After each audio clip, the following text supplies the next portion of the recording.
Today is December 8th, 2023. And I just, I'm going to go off track of my other videos where I was kind of going through my timeline, and I'll pick that back up eventually. But right now I want to share this. And so in one of my other videos, I had mentioned that I was molested by a former stepbrother. And yesterday I finally went down to the police station and requested the incident report that they had from 2001. I found out a little while ago that they actually did have a report, and I've kept meaning to go and get it, but it's hard with the kids. So anyways, I finally got this statement from 2001. And so the report is on April 11th of 2001. So it says, detailed to the station to speak with Manuel Sylvia, a DCYF investigator. Upon arrival, I spoke to Sylvia, who stated that he is investigating a sexual abuse case. Sylvia stated that he was advised by Dr. Najjar of Butler Hospital that an inpatient, Kimberly Burdick, was raped by, and then, just because to make sure the police department did their job, his name and information is all blacked out on here, but I am choosing to say his name. So Sylvia stated that he was advised by Dr. Najjar of Butler Hospital that an inpatient, Kimberly Burdick, was raped by Justin Roberts.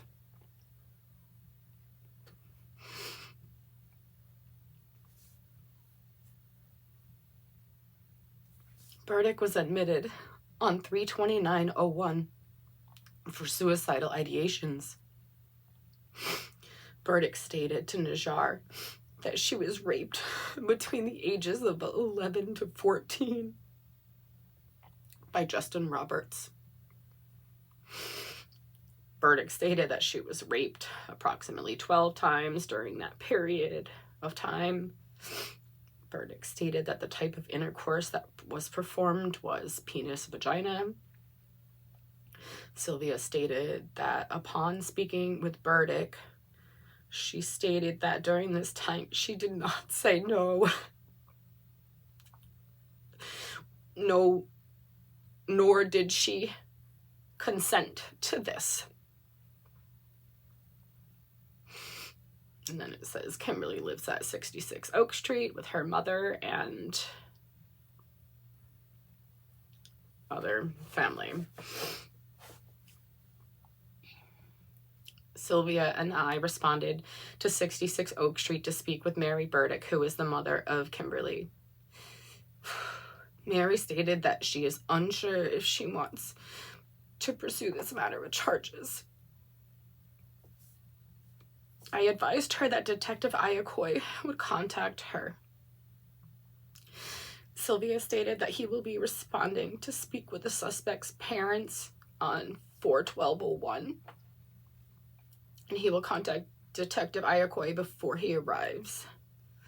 I advised Mary not to have any type of contact with the suspect or the suspect's parents until speaking with Detective Iacoi. That has Patrolman Silvestri on it. And then this is another part of this, and it says on Thursday, April 12, 2001, I spoke with Manuel Sylvia by phone regarding the complaint. Sylvia stated that he did speak with Kimberly, who stated that the sexual acts occurred between the time she was 11 and 14. Kimberly wasn't sure if she could come forward to give a statement or testify. Sylvia stated that he would fax his report as soon as he completes it.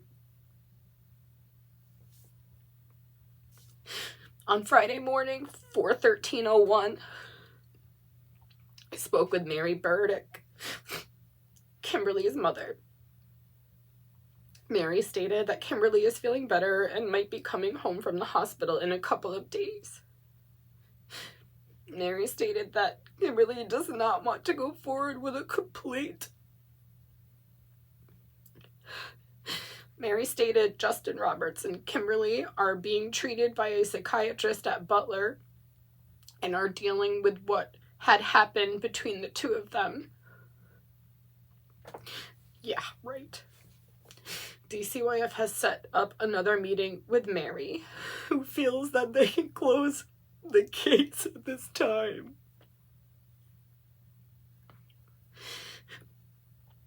And that was Detective Stephen Iaccoy.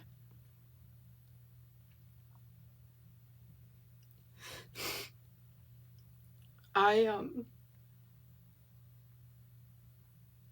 don't think I could adequately describe how hard it was to read that.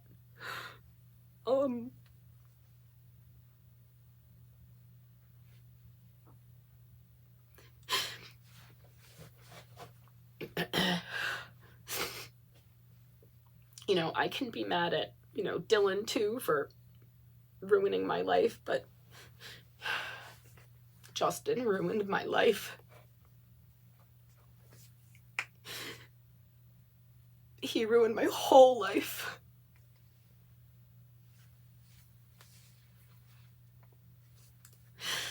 I was just this naive, uninformed little girl who had no clue, not a clue. And he made me do things with him. And I did not think I could say no. I don't even know how to just explain that to people. I didn't even, back then, however old, I did not know that I didn't have to do this. And he controlled me. He had control over me. I didn't have the awareness or the capability to speak for myself or anything. I listened to everything he told me to do. And I never wanted to.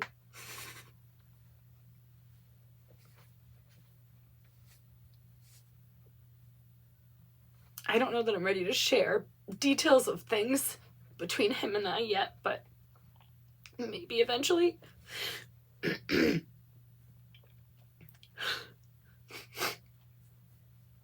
So, Justin,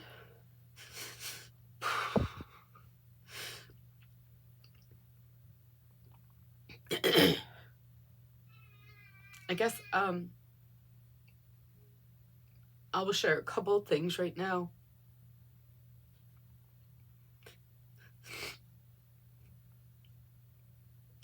Justin used to,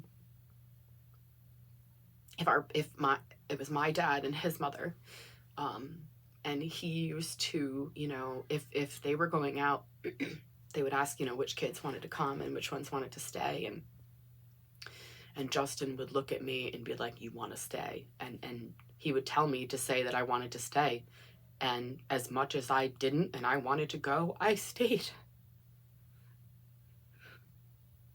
I thought I had to.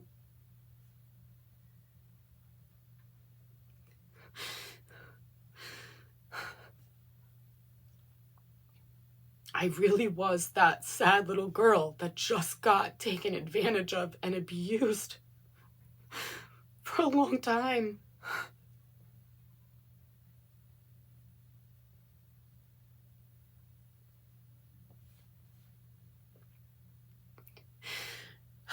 So I'm not ready to go into much else with Justin right now. But I will share that when I was 14, I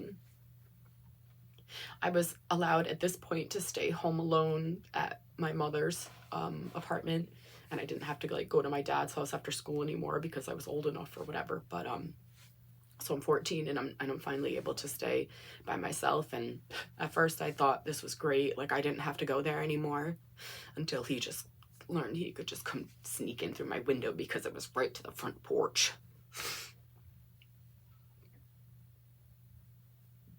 And so that went on for some time too. Couldn't escape him. Just like Dylan.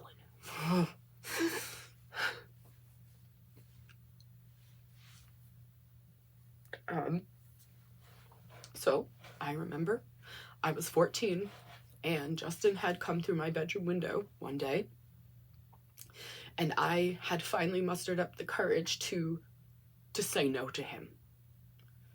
And so he had come through the window and, you know, hi, whatever, and he had gotten like up to my face. And I remember looking at him and I said, and I mean, voice cracking, everything, like I was like, I don't want to do this anymore.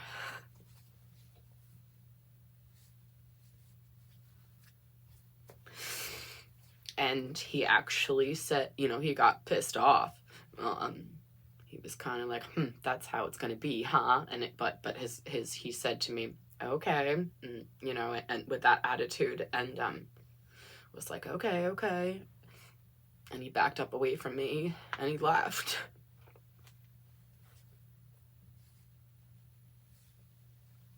It took me until I was 14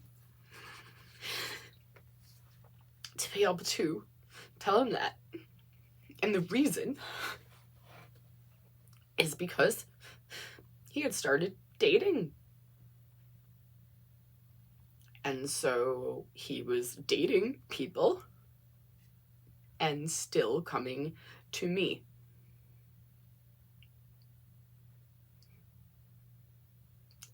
For sex. And very, very quickly, it turned into him dating many of my best friends.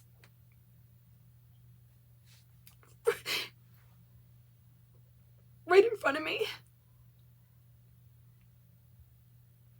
You know, I remember being at like teen night at the YMCA, and you know, whoever he was, you know, had his arm over and he's hanging all over and, you know, making out and licking her and whatever, and then he would like look directly at me. And I was just so confused, like, what is this? And I couldn't say anything to my friends. Recently I found a bag of notes that my mother had saved that were from middle school and high school, from all my friends, and I went through them and I read them all. And the amount of papers I have, and my friends are like, I love Justin, and it was torture for me.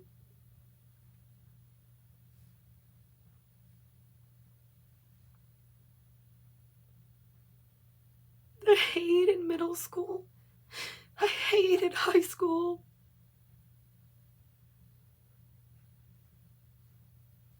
And then my life would only just get worse.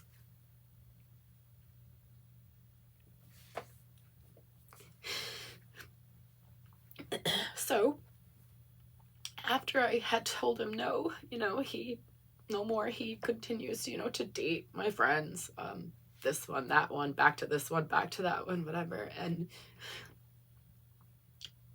it was very difficult for me And also at this time, you know, a couple of my friends, 14, whatever, they were, you know, starting to have sex. And, you know, I remember, you know, them like talking about, you know, losing their virginity. And I don't know that I ever even answered the question to them, because I knew that I didn't have that anymore. That was taken from me a long time ago.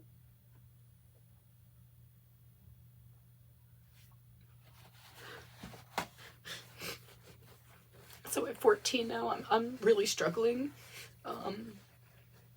I started smoking cigarettes. I started smoking pot. I started, you know, just really falling behind in school and not caring. I started to cut myself. I would start going inpatient to Butler.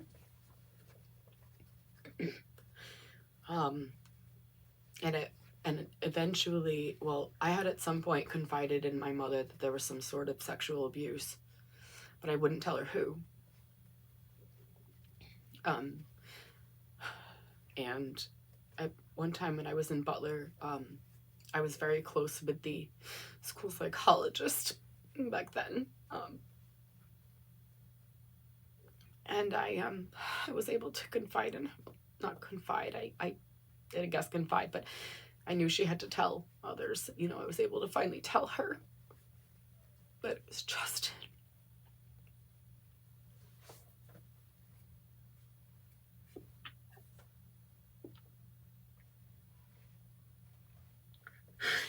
And so, you know, they'd go back to tell my mom, Dad, Patty, which I knew they were going to do.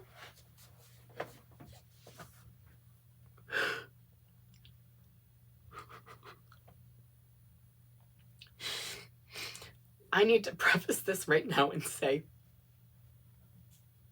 that I currently love my mother more than anything, and I will never be whole again when she passes. These are feelings that I'm going to talk about that I have not ever dealt with her, but they're old feelings. I do not have an ounce of hate towards my mother. I love her. I forgive her. And as an adult, now I understand why she made this decision she did.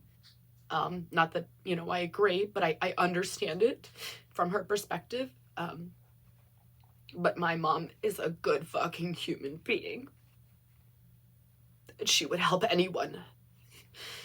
And this is not at all to bash her. This is just my life and how I felt. I didn't speak to my mom that day. I think I spoke to her like the day after she found out, or 2 days after or something. And I nervously asked her, you know, if she saw Justin yet, and what did she say to him.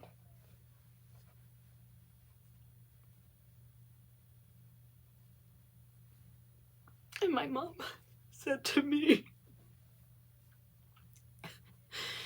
I don't know, Kim. I gave him a hug.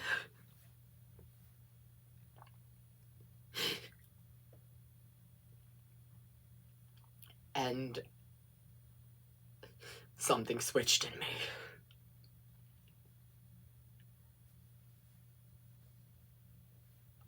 And I was like, okay, that's how this is gonna go.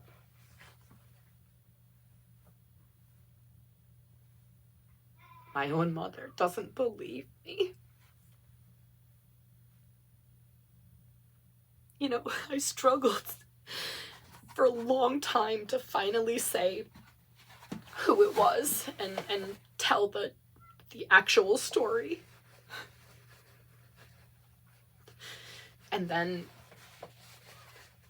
my mom hugged the boy who molested me, because it got turned into a kids being kids thing. Like, that's okay, whatever. But it got turned into, it was consensual on both sides, and that was the end of it. And when my mom told me that she hugged him, that was it for me. I was done. I was done talking to my mom. I was done talking about it. Period. I was done. What was the point?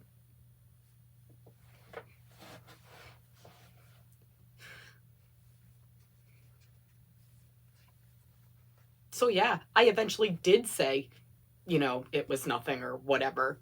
I don't know what the note says. It says something, but yeah. Because now for me, this was time to bury it.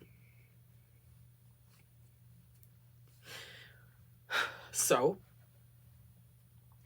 I'm in Butler one time because I'm still falling apart, cutting myself, drugs, threatening to kill, whatever, taking pills. And I'm in Butler. And actually, I don't think it was Butler. I think I was in Lawrence and Memorial at the Pond House. But anyways, I was in the hospital, psych hospital. And my mom, I'm 16 now. My mom has come to the conclusion that I can't be trusted after school at her apartment alone. And she's not wrong, because, I was cutting myself and threatening to take pills, and, she had like locked meds up and I was breaking in it still anyways, and, whatever. I looking back again, I completely understand that my mom wanted me supervised. At the time, it's, I was obviously not happy with it, but I get the feeling of needing to have me supervised. However, the only solution my mom could have come up with was for me to go to my father's house every day after school.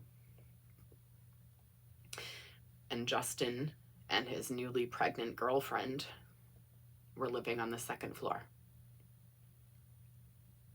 above my dad. And I said, fuck you. I am not coming home.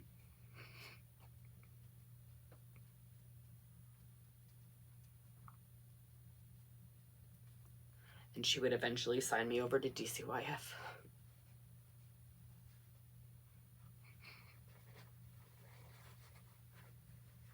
And I get it. She wanted me safe. And that was a way for me to always be supervised. I get it. But talk about abandonment issues. For me, I felt like my mom just gave me away. It wasn't worth it. I wasn't worth fighting for. I wasn't worth anything.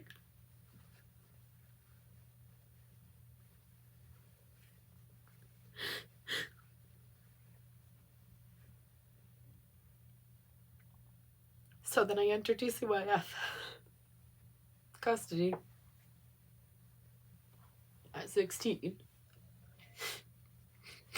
And I can talk more about DCYF later, but, I would go from a shelter to another shelter, to a group home, to a foster home, and then to the independent living program, where I met Dylan.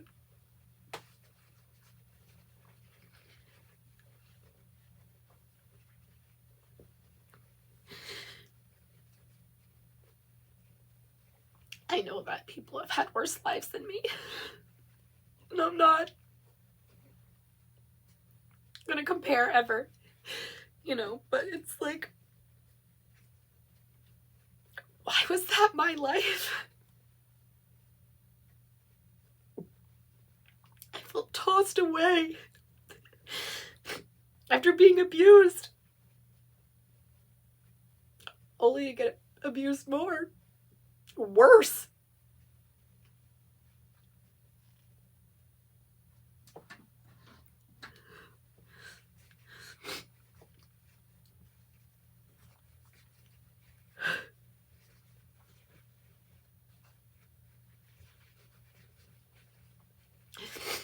And then, with feeling like this town has leaked my info publicly, I can't even describe how invading it feels. The woman who reached out to me in April this year on the day of my kidney cancer surgery. So much fun to get that message. God. It's Margaret Mary Zappacosta. And she claimed Dylan hurt a friend of hers.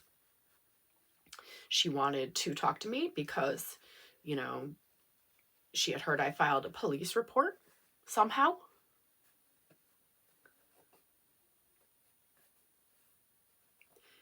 She mentioned Robert Lombardo and said that, Robert was trying to gather reports to show that Dylan is a pattern of being aggressive and dangerous. And they had heard, about my APRA request. And I would eventually reach out to Robert, and he confirmed too that, he heard it too. It's been flying around town hall since last summer. He's not the only person who's told me that too. It was like Christine Cook who posted it in a comment somewhere and said that my information had been flying around for that long, probably without my name in the beginning, because it was just, the victim. But I just feel like my whole life has been a joke, with no one ever listening to me. I didn't let Dylan rape me. And I didn't let Justin molest me. I just didn't know how to say no.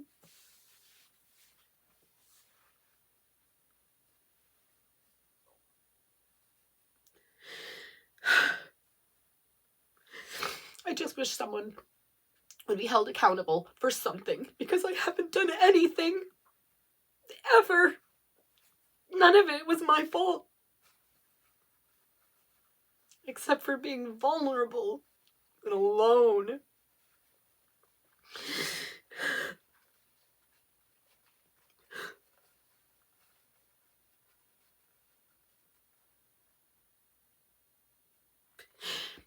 If you watch this and you've been watching my videos, I just want you to know that, I appreciate it. And, I'm not sharing this to ask for sympathy or try to compare or whatever. I know others have had worse lives. I promise. I do know that. But I just want to say thank you. I do want people to know, because this is the problem with the system, and, for victims and DCYF as an agency, and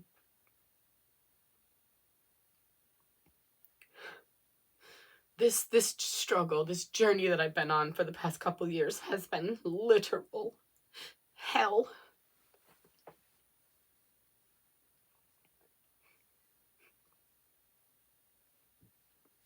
I'm a good person.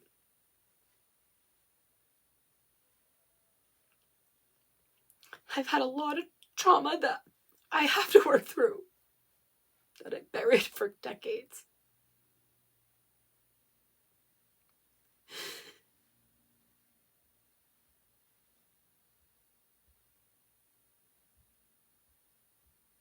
I feel that this is just a story that needs to be out there, because this shit really happens. Our systems are so broken. Even down to the fact that my police, the fact that I had tried to press charges is somehow a public thing. It should be public if it went through. If it didn't and they didn't charge him, And it shouldn't have been something that should have been released. It should have been released on my terms. When I was ready. I shouldn't have had some random person from the town reach out to me and say, hey, I want to talk to you about the guy who raped you. You know, and that's not what she said, but that is what it is. She said, you know, I was wondering if you could talk to me about Dylan.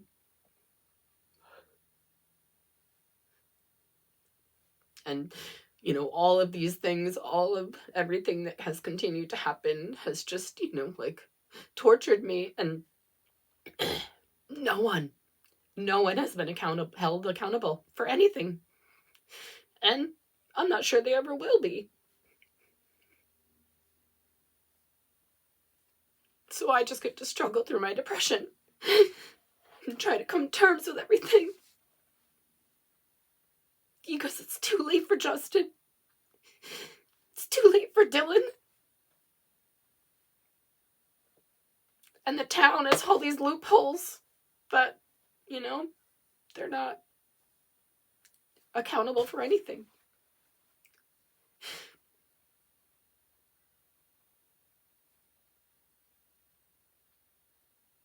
I just want people to see that this shit's real. And I hope that I'm able to continue, you know, doing this. This is what I need to do. But I hope that I can, you know, one day heal and come to terms with this all was my life. And I hope that I can just, at that point, you know, just be comfortable for the rest of my life and enjoy my family, my friends, and do good things. And I just want my life to stop being so cruel.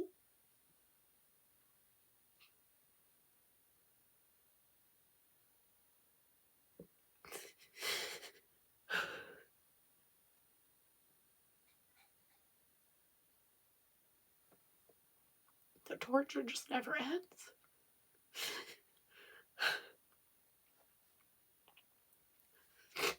I'm gonna stop there. Again, thank you for listening.